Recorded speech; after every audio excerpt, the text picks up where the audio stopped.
Hello नमस्ते welcome back to my YouTube channel guys. के छ खबर, के गर्दै हुनुहुन्छ? जे जस्तो अवस्थामा रहे तापनि राम्रोसँग बस्नुहोला र सही कर्म गर्नुहोला भन्दै आज नयाँ दिन नयाँ भ्लगको साथमा म तपाईहरुसँग उपस्थित भइसकेको छु। तर आज चाहिँ म कहाँ जाँदैछु गाइज, अनि म त भुलेको गाइज। आउँदै गरेको दीपावलीको धेरै धेरै शुभकामना। राम्रोसँग टीका लगाउनु होला, खुसी रहनु होला र सुखीको साथ राम्रोसँग आउँदै गरेको तिहार राम्रोसँग मनाउनु होला भनेर भन्न चाहन्छु। र आज जाँदैछु म बारीतिर गाइज। अनि किन जाँदैछु भने भत्त पाकिसक्यो गाइज। अब भत्त काट्ने बेला भइसकेको छ, त्यही भएर अनि हामी भत्त काट्न जाने भनेर केटाकेटी पनि आएको छ, घाँस काट्न लाग्छ तिनीहरूले।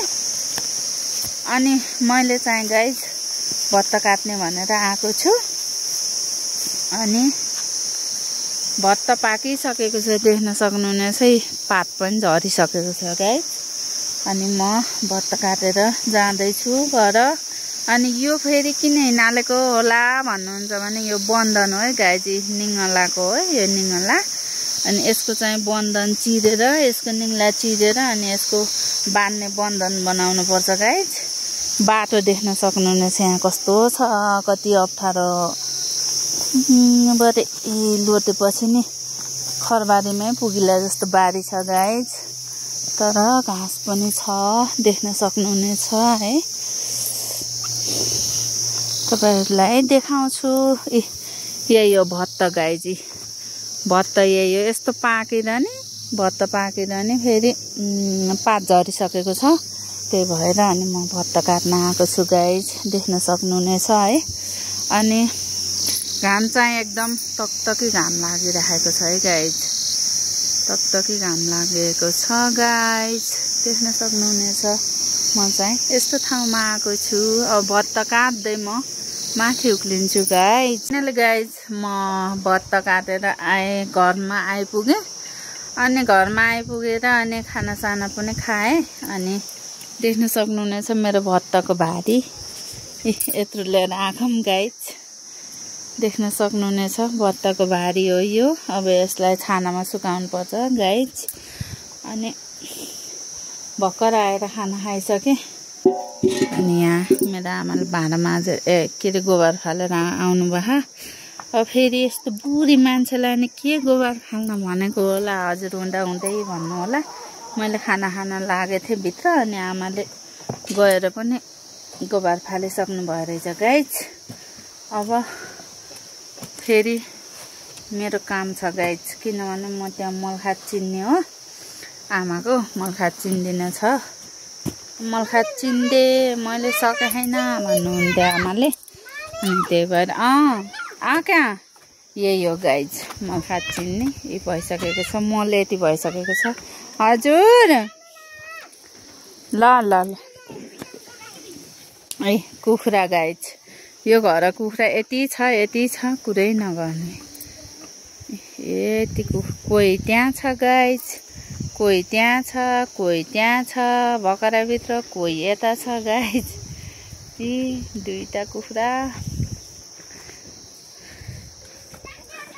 देख्न सक्नुहुनेछ। यो सबै लोकल कुखुरा है गाइज। फेरि यहाँ त एउटा कोइरल भन्ने छैन, सबै लोकलै लोकल खाले हो। अनि त्यहाँ त मेरो माइतको भैँसी देख्न सक्नुहुनेछ। मेरो त के अरे मेरो घरको त उस छ नि त, सानो पारा छ, देखिसक्नु भएको छ हजुरहरूले। अनि यो चाहिँ बाख्रा हो, माइतको बाख्रा। यस्तो फल्ले माथि बसेछ बिचरा, केटाकेटीले चुङ्गी खेल्दैछ गाइज। कतिको गेम हो? 100 को? कसले जित्यो त अघिको? हो। अनि कति म्याच भयो?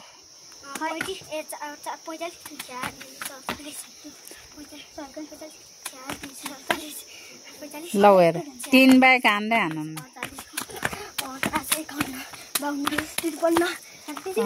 प्रयास चाहिँ गरेको थियो गाइज, तर सकेन हेर। अब यसले कति हान्छ?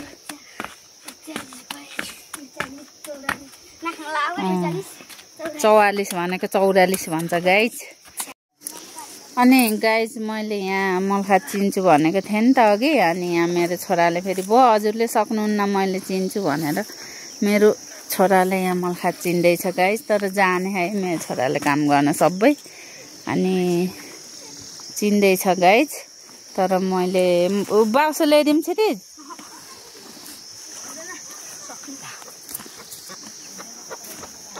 अनि यहाँ चिन्दैछ गमबुट लगाएर मजाले। हाम्रो घरको नि यसैले चिनेको गाइज। अब यहाँ माइतको पनि यसैले चिन्दिनु ला छिरिजले नै देख्न सक्नुहुनेछ। मामाको घर आमालाई माया गर्छ नि त त्यही भएर अनि यहाँ चिन्दैछ। अनि यसको साथी फेरि यहाँ छ है गाइज। मजाले स्कुल नगए पनि ड्रेस लाएर च्यात्त परेर बसेको घर अनि चस्मा लाहा गाइज। अनि चाहिन्छ छिरिज धेरै उ गरेको छ खाँजिएको छ मेरो आमा चाहिँ यस्तो बुढी हुनुहुन्छ है गाइज। अनि यति माया लाग्ने हुनुहुन्छ आमा देख्न सक्नुहुनेछ। मेरो छोरी फेरि यहाँ च्याउ परेर इतुको ज्यान लिएर बसे यहाँ। हाई गाइज भन्नु यता यता मैले क्यामेरामा देखाइदिन्छु ल ल। हाई गाइज भन्दै। अनि के अरे हामी म मामा घरमा आएको छु भन ल। त्यस्तो नमातिर भन न ल। अनि हामी काम गरेको अनि अब काम गर्न जाने हो फेरि भन। भत्ता काट्न जाने भन।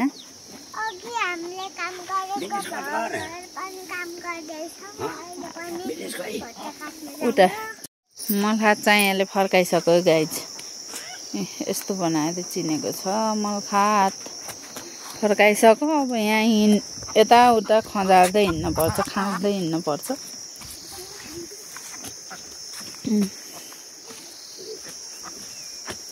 यतिको चिनेपछि के चाहियो गाइज। जाने हो क्या यसले काम गर्न। फेरि अब नजाने नै कसरी ठुलो भइसक्यो रहेछ छोरा भन्नु होला। तर मान्छे मात्रै ठुलो यसको उमेर चाहिँ सानै छ है गाइज।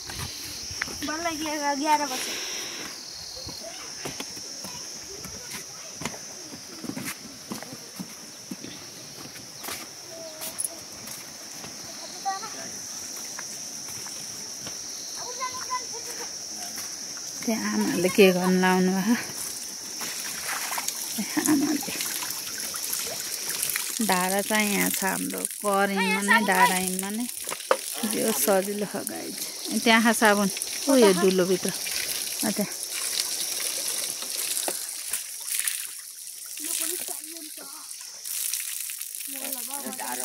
गम्बुट फेरि सात त धोए छिरी ल ल ल। एकदम घाम लागेको छ। ओहो घाम त देख्न सक्नुहुन्छ कस्तरी घाम लाग्यो है। ओ माई गड।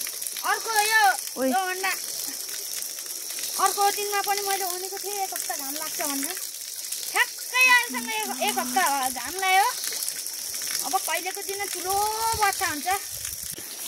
फाइनली गाइज मैले भत्ता काटेर पनि आइसकेँ। अब साँझ परेको छ। अब म घरतिर जान लागेको गाइज। अनि रात परिसकेको छ देख्न सक्नुहुनेछ है। रात परिसकेको छ। ल हिँड हिँड छिटो। सानो मान्छे भएर कति गफ मात्रै गरेको बोल्नुहुन्न क्या। फेरि युट्युब फ्यामिलीहरूले गाली गर्नुहुन्छ है। सुन धेरै बोल्ने अनि गाली गर्नुहुन्छ हस्। अनि देख्न सक्नुहुनेछ पानीको कुवा। त्यहाँ धारा थियो त्यहाँ सुकिसक्यो गाइज। यो चाहिँ कुवा हो। यसलाई मर्मत गर्नै बाँकी छ है। अनि गाइज अब म चाहिँ घरतर्फ लाग्दैछु। र अरू त के भनौँ अब गएर खाना पकाउने हो अनि बाख्रा तोड्ने त्यही त हो गाइज। गाउँको दुःख सुख गाउँको काम भनेकै यही नै हो। तपाईँहरूलाई थाहा नै होला। कतिपय साथीहरूलाई है बजारमा बस्नेलाई बजारमै जन्मेर बजारमै हुर्किनेलाई त थाहा नहोला। तर गरिराखेको मान्छेलाई त थाहा हुन्छ नि त। अनि गाउँको काम के छ दुःख कति छ भनेर है। अनि साथीहरू अरू त के भनौँ। अब घरमा जाँदैछु। आजको भिडियो के लाग्यो कस्तो लाग्यो हेरेर सल्लाह सुझाव अनि प्रतिक्रिया दिन नबिर्सिनु होला भन्दै अहिलेलाई बिदा हुन्छु। By by guys.